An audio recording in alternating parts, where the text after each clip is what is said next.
What is higher than a superintendent in construction?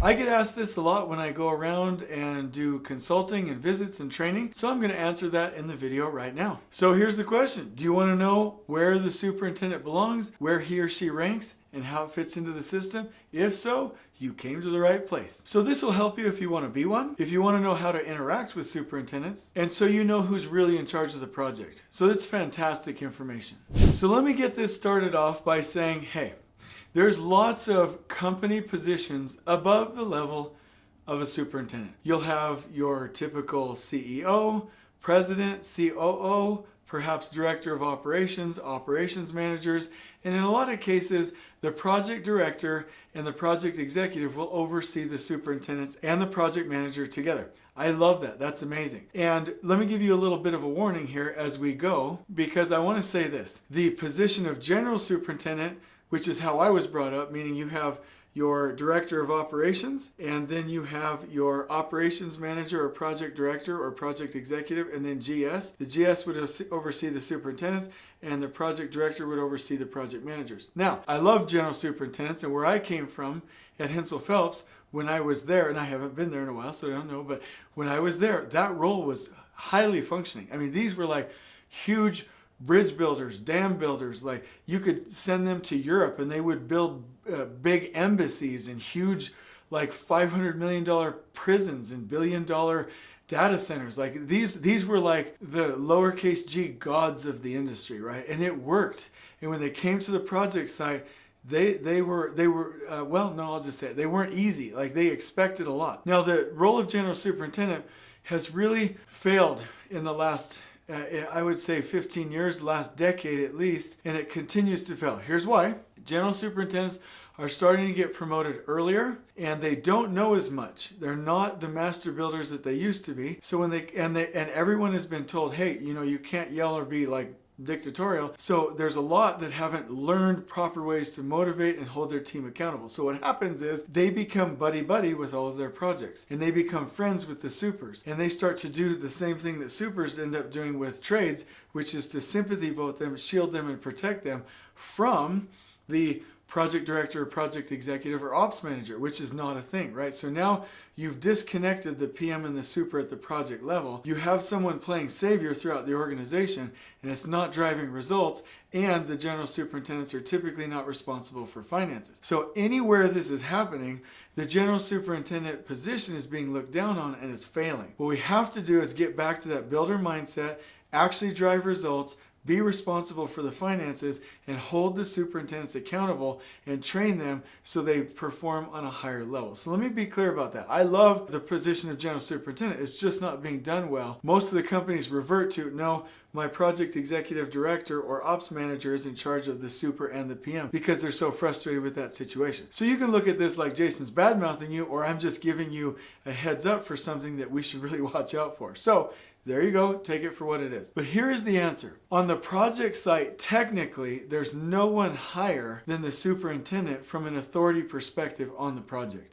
You could say that the project manager in some companies is higher, right, from a business or a chain of command standpoint, but from a practical standpoint, there's no one higher, no one more important on a project than a superintendent. Now, I come from the belief system that we shouldn't have a PM over a super, that they should work together like two in a box, where their combined efforts together add up to more than what they would be if they just added the results here and here separately and independently. I believe that. I've seen it work. I've seen it work over and over. It's a fantastic pairing if it's done right, and I believe that it needs to be equal, okay? So that's the school of thought that I come from. If you go back to the book, Building the Empire State, the superintendent was in charge of everyone, right? And that project worked out very well, I must say. Then I saw, and historically, I wasn't alive during these years, but a shift to where superintendents were getting less and less trained and project managers started to take over. And then about 10 years ago, folks started to balance out, and now it ended up somewhere right here, where project managers from an org chart standpoint are still shown above a superintendent. I do believe that that's a mistake. Here's why. We have a failure to train supers. And this is not a dig. I love you, supers. Here's a little heart symbol. By the way, before I go into this next topic, please heart symbol this video and subscribe right now because we're getting into some hard stuff. So please stay with me. I appreciate it when you do. So here's the deal. There are fewer trained supers nowadays than there used to be. I have witnessed this. You have witnessed this. We do not have training programs that are widespread as project managers. We do not have as many books. If I go onto Amazon and I type in project manager, I'll come up with like 13 books and programs and training programs, and they have an entire institute for it, right? If I type in superintendents, I'll find my book. Like, why am I the first one in the last few centuries that has written one? There's not a lot out there, but what we have is pretty good stuff. So there's not a lot of training. A lot of the supers in the industry don't know what they're doing, and they deserve to because they're good people and they're capable, right? And so what we have to do is start enticing people through these ranks. And we're not going to do it if they realize, oh, I'll always be under the PM. Oh, I'll never have a seat at the table at the executive level. Oh, I'll never be in the leadership team. Oh, there's not a career path for me. So we're de-incentivizing people from even being good at the superintendent role because they don't have a path and they always know that they're going to be number 2 in command instead of equal, which is what I would prefer. So from a practical standpoint, there's no one higher. Still, companies have this out of balance and they're not equal 2 in a box, which they should be. And so that is the direct answer, because on a project site, the superintendent, regardless of the support, controls all of the aspects of the performance in the field, and that position must be well trained.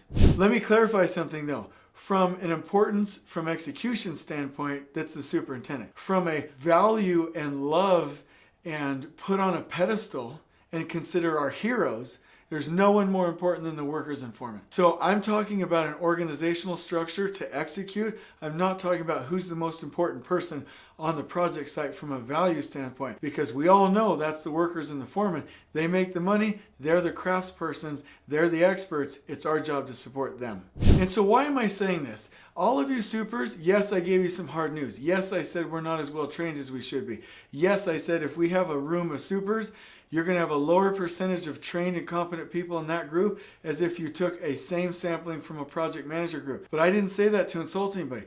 I want it fixed. I want you to get the training you deserve. I want you to have the stature and respect that you deserve because it's so important. So I'm enabling and ennobling this position. We need powerful, vulnerable people in these positions in order to get this role done properly. And so you must see yourself as that. You have to believe that you're that important. You have to know that you're the head leader on the project from an execution standpoint. That will then determine, hey, I need to take care of myself. I need to leverage the team. I need the training. I need the support. I need the knowledge. I need the resources to go do my job in a remarkable manner. That is my hope for you. And so I want more confidence. I want more training, and I want more capability. I said it, I want more. There are superintendents in this industry that are like Walmart security guards. They just have their gun and their holster and nothing else, and they're just walking around asking questions and bullying people. That's what a lot of supers that are untrained do in our industry. I don't need people to do that. I need supers to know how to build, know how to schedule, know how to plan, know how to connect, know the last planner system, know tact, know how to communicate with trade partners in an effective way, know how to win people over, know how to make trades money, know how to schedule procurement, know how to lead field engineers, know how to lay out, know how to QC. There's like at least 25 key things that we need superintendents to do, and that capability is not widespread, and we must get back to it. And so you're the woman, you're the man, you're the best, you're it. Like when an owner hires a contractor, they ain't too worried about a lot of these other positions, but they're looking at you. They know that you are the driving factor on this project. There's no one more important from an execution standpoint than a superintendent on a project. Sure, you might have people over you in the company, that's fine. We need to give you a career path there as well. But on the job, you are the most important piece because you are there to support the most important people, which are the workers and the foremen, and to create an environment through education, knowledge, confidence, and capability to get it done. So my answer, who is above a superintendent in construction? On the job, no one. In the company, many, and on the project site, from a value standpoint, only the workers, but you're just as important because you're there to support them. I hope you've enjoyed this video. I'm going to link down below a superintendent growth path that you can use to identify how you want to get your training and get your career growth, and that you can use tomorrow. I hope you enjoy it. On we go.